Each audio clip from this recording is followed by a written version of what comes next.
राधे राधे बहनों, बट अमावस्या व्रत और पूजन आ रहा है। आप सभी बहनों को इसकी शुभकामनाएं। माता गौरा की और माता सावित्री की कृपा आपके और आपके पूरे परिवार पर बनी रहे। अगर संभव हो सके तो घर से बाहर कहीं भी बट का पेड़ हो ना, आप वहां जाकर पूजन कीजिएगा।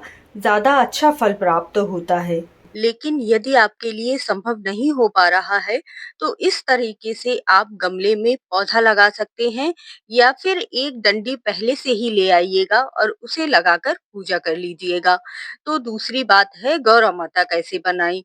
तो सभी के घर में हल्दी होती है, तो हल्दी से आप बहुत ही आसानी से गौरा माता बना सकते हैं। गाँव में क्या होता था ना, जो पीली मिट्टी आती थी, उससे गौरा माता बनाई जाती थी। लेकिन शहर में अगर आप रह रही हैं, तो आप हल्दी से बड़ी ही आसानी से गौरा माता इस तरीके से बना सकते हैं।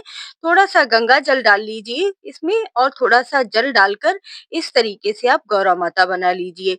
इसके बाद आपको गणेश भगवान विराजित करने बहुत ज़रूरी होते हैं, क्योंकि गणेश भगवान प्रथम पूज्य होते हैं। आप गणेश भगवान जो कलावा है ना, सुपारी ले लीजिए, उसके ऊपर इस तरीके से कलावा लपेट लीजिए और फिर गणेश भगवान बना लीजिए। इस तरीके से आप गणेश भगवान विराजित करिएगा। बट अमावस्या व्रत में प्रथम पूज्य गणेश भगवान की, गौरा माता की जिनसे आप सुहाग लेंगे, उसके बाद सावित्री माता की, सत्यवान की और धर्मराज की पूजा की जाती है। इसीलिए इस व्रत का और इस पूजन का बहुत ज्यादा महत्व होता है। दूसरी सामग्री जो आपको तैयार करनी है वह है एपन। एपन हर व्रत में तैयार किया जाता है, कोई भी सुहागन स्त्रियों के लिए व्रत हो, चाहे वह हरतालिका हो, सोमवती अमावस्या हो। तो इस तरीके से या तो आप गेहूं का आटा ले सकते हैं, जैसा भी आपका पारंपरिक रिवाज हो आप उस तरीके से कर सकते हैं। नहीं तो चावलों को भिगो दीजिए और उसके बाद उसे मिक्सी में पीसकर उसमें थोड़ी-सी हल्दी मिला लीजिए। ध्यान रखिएगा, ऐपन आपको तुरंत ही तैयार करना होता है। पहले से रखा हुआ ऐपन माता रानी को अर्पित नहीं किया जाता है, क्योंकि उस दिन काम बहुत ज्यादा होते हैं, व्यस्तता बहुत ज्यादा होती है। तो ऐसा मत कीजिएगा कि आप पहले से ही ऐपन बनाकर तैयार कर ले। तो मेरे यहाँ आटे से ऐपन तैयार किया जाता है, इसीलिए मैंने ये इस तरीके से पतला सा घोल तैयार करना है आटे का। आइए अब हम सामग्री को समझ लेते हैं। तो आपको 1 लोटा जल चाहिए है जो आप वट वृक्ष पर अर्पित करेंगे। वट वृक्ष को इस दिन सिंचित करना बहुत ही ज़रूरी होता है, इससे आपके पति की आयु लंबी होती है। जो भी 5 तरह के सीज़न के फल होते हैं ना, आपको वह अर्पित करना है। विशेष रूप से खरबूजा ज़रूर चढ़ाना है और इस तरह से गोल-गोल ये गुलगुले बनाए जाते हैं, जो बट अमावस्या व्रत के पूजन में बहुत ही ज़रूरी होते हैं। साथ में छोटी-छोटी पूड़ियाँ बनाई जाती हैं, जो गौरा माता को चढ़ाई जाती हैं।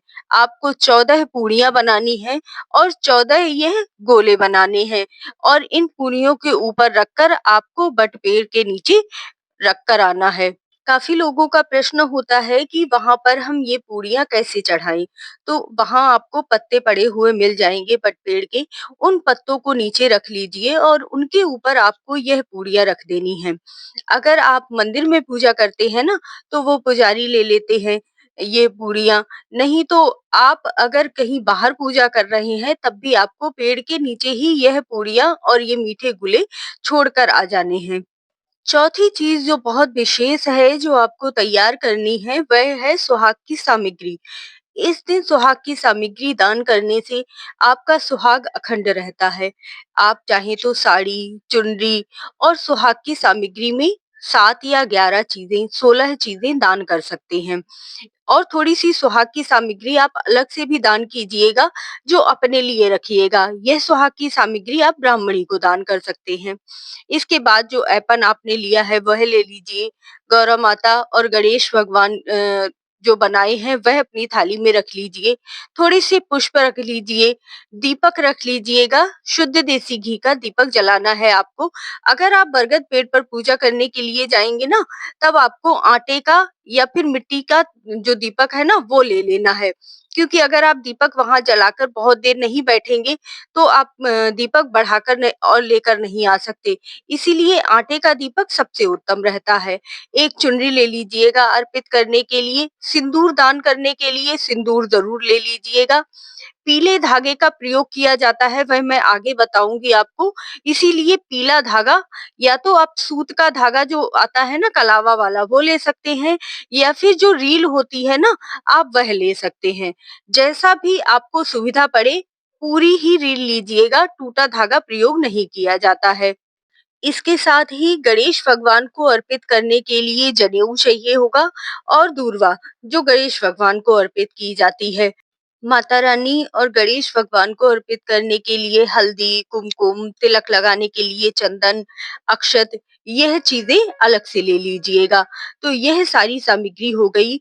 धूप ले लीजिएगा, कपूर आरती करने के लिए लीजिएगा, और साथ में वट सावित्री व्रत की जो कथा की किताब आती है ना वह ले लीजिएगा। नहीं तो आप मोबाइल लेकर भी कथा को पढ़ और सुन सकते हैं।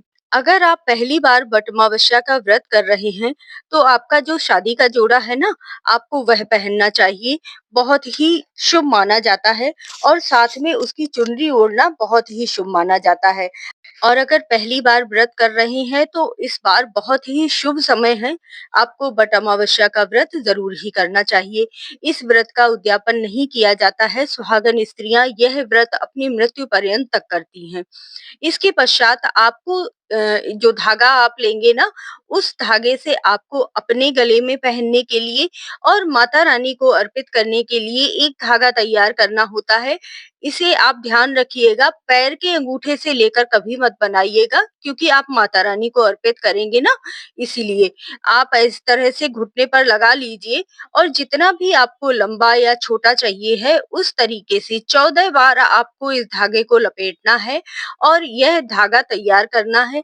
2 तैयार कीजिएगा, एक माता रानी को वहीं अर्पित करके आ जाएंगे, और उसके बाद दूसरा धागा आप माता रानी को अर्पित करने के बाद अपने गले में पहनेंगे।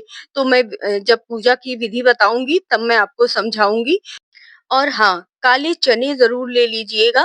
काले चने एक रात पहले ही भिगो दिए जाते हैं। जब वह अंकुरित हो जाते हैं ना तो वह चने और जो बट का कीला होता है ना वह लेकर 7 बार उसे खाया जाता है। मतलब 7 चने के दाने और 7 कीले लेने होते हैं, उन्हें बिना चबाए ही खाया जाता है। इसके साथ ही आपको एक बांस का बना हुआ पंखा ज़रूर लेना है। जो बट का पेड़ है ना उससे उस पंखे से हवा करनी है, और साथ में वो पंखा वापस लेकर जब आएंगे ना तो उसी पंखे से अपने पति को भी हवा करनी है। ऐसा करने से कहा जाता है कि सावित्री माता की कृपा आपके पति के ऊपर होती है, बट पेड़ की पूजा आपके पति के ऊपर होती है। तो इस तरीके से सारी सामग्री आपको समझ में आ गई होगी। बट अमावस्या की पूजा इस बार 26 मई को पड़ रही है, जो कि सोमवार के दिन है। तो बहुत सी महिलाएं सोमवती अमावस्या का भी पूजन करेंगी, पीपल वृक्ष की भी परिक्रमा करेंगी और पूजन करेंगी।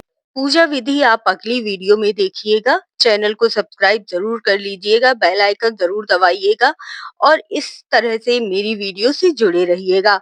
आप लोगों के लिए मैं इतनी ज्यादा मेहनत करती हूँ, तो प्लीज मेरी वीडियोस को भी बहुत बहुत प्यार दीजिएगा। आप लोगों का एक कमेंट, आप लोगों का एक लाइक मेरे लिए बहुत मायने रखता है। जय श्री कृष्ण।